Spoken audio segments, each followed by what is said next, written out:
Out here at the local Firestone. This is probably the best deal for an automotive shop to do an alignment. Unlimited alignments here, $189.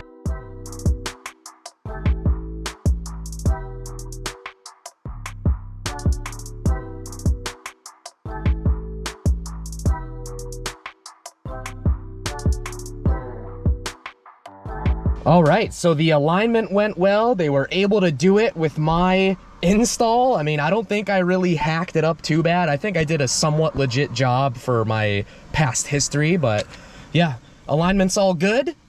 Roll that window up for a second. So yeah, why am I calling Firestone a good deal for an auto shop after just making a video crying and talking bad about auto shops? Look, it's 120 bucks for a single alignment. That means if you're gonna go twice, it's gonna be $240. For $189.99, you get unlimited alignments. That is a good deal, in my opinion, for someone who is going to DIY everything on their car. Because on the Camry, for example, right? I just did front struts, front sway bar end links, and I know for a fact at some point it's gonna need rear struts as well. So I was gonna have to go get another alignment anyway.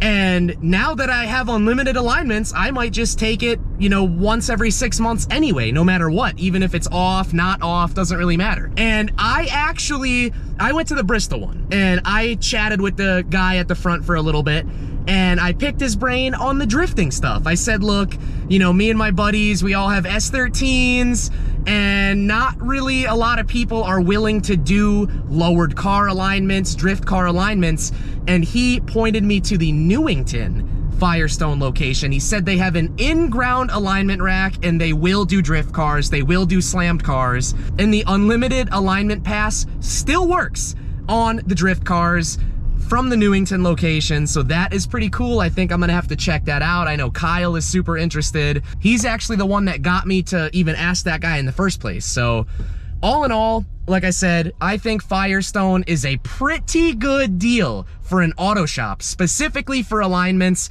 Would I ever go there for a strut install? Probably not. But will I continue to go there for alignments? Absolutely yes. Super good deal. So yeah, that is why I think Firestone is a decent deal. Dude, what the heck is going on here? I just sat through this light. They got something going on here, causing a traffic jam. It's taco night. We're going to Cajun Boil. It's gonna be sick. I probably won't film any of that because they do a live band in the restaurant. Maybe I'll get some B-roll, throw some music over it or something, but it's Taco Tuesday right now. Look, green light. The light is green and we're stuck here. What the hell? Is this copyright music, you think? They're playing originals?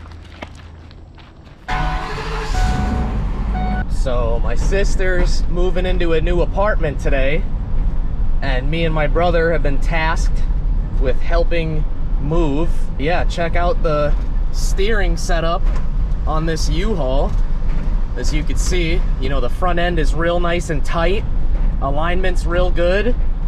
Thing is getting real good MPGs until you gas it. All right, just gotta run a few errands for Chris.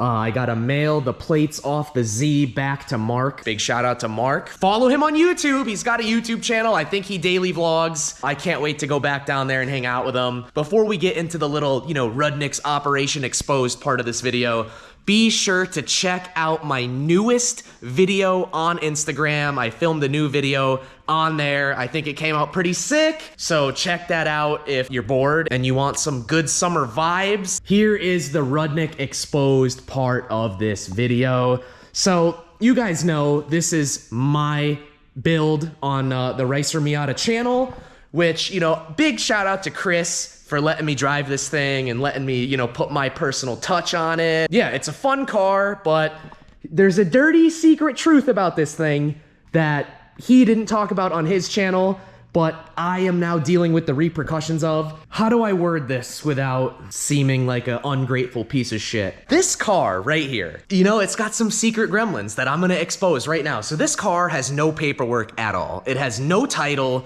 no bill of sale, no previous registration, and the VIN numbers are tainted. I think it was in an accident. I don't know how obvious it is, but this is weird. That's not what that's supposed to look like. I think it was in some kind of collision. I'm not sure exactly what's going on with the previous owner of this thing, but Ruddy could not get any of the paperwork at all. And he tried to register this thing in, what's his hack? Montana. He tried to do the Montana hack, and that wouldn't work because there is absolutely no documentation of this car's existence. And Montana said they needed something. They needed at least some kind of paper of the previous owner, whatever. That's why Ruddy let me like inherit this build, because it's kind of a paperweight. I'm gonna be honest with you. Like, it runs and drives good, but you cannot register this in the state of Connecticut nor the state of Montana, because I think the Connecticut loophole, right? There's always some kind of loophole. The Connecticut loophole is you need a dealer license, and you would file this VIN as an abandoned vehicle, and then in like 60 days or whatever, if no one comes to claim it, then you can register it in the state of Connecticut with the abandoned paperwork. However, we don't have a dealer license here. Chris doesn't have a dealer license. I don't know anyone that owns a dealership, so that method is off the table. So, Ruddy told me that I could daily drive this, I could street drive this, I could go street drifting, I could do whatever I want with this car if I figure out how to register it.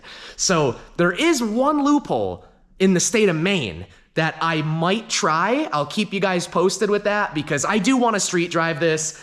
I don't really want to deal with trucks and trailers and doing all that, so I would like to register this, insure this, so that I can just drive it to drift events without needing a truck and a trailer. And I want to go out for ice cream with the boys on Sunday, you know, take the S13s out kind of vibe.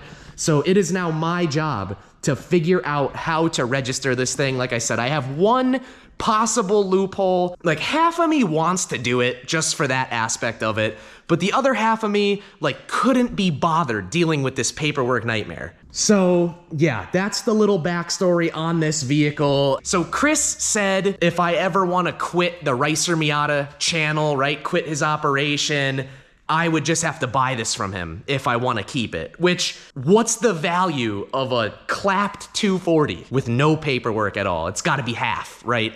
You would say with a clean title, this thing's probably worth at least 10 grand, maybe 8 grand or whatever, but I genuinely believe with no paperwork at all and tainted VIN numbers, this thing has got to be worth, what, 4,000, 5,000 at the absolute most. That's what he said. Chris said I could do whatever I want with it. I could street drive it. I could daily drive it. I could do whatever I want. I just have to figure out how to register it on my own. Otherwise, it's a trailer queen. Unfortunately, it will be stuck on the wedge, stuck on the one car aluminum, and it won't be able to get driven on the street. That's why all the videos you've seen on the Ricer Miata channel are all videos like up in the back, up behind the shop and stuff, because it's not street legal. I got one trick up my sleeve that might work. If it doesn't work, then it's a trailer queen paperweight. But if it does work, we're going street drifting, we're going for cruises. It'll be pretty cool.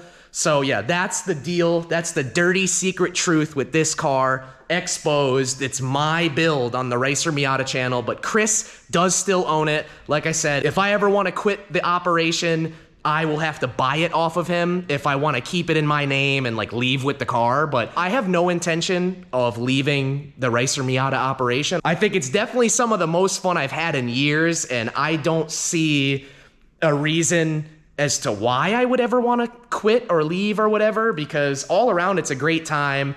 You know, Rudnik's a great guy to hang out with. So is Matt and all of the people that they hang out with, right? I met Mark through Chris, and he's out in Colorado right now with Trevor. So yeah, it's a great time hanging out with him. Like I said, I don't see any situation in which I would leave. I actually like it. I like being here. I like hanging out. And big shout out to Ruddy for, you know, welcoming me back, letting me use a car and all this stuff. So yes, that is the story here. Let's try to get this thing registered. I will keep y'all posted with this. I obviously am going to have to take a trip to Maine in order to actually register this thing. So when that happens, I'll film that and I'll tell y'all if it's a bust or if it's a success, because that's part of the storyline now. So thank y'all for watching. We'll catch you guys in the next one.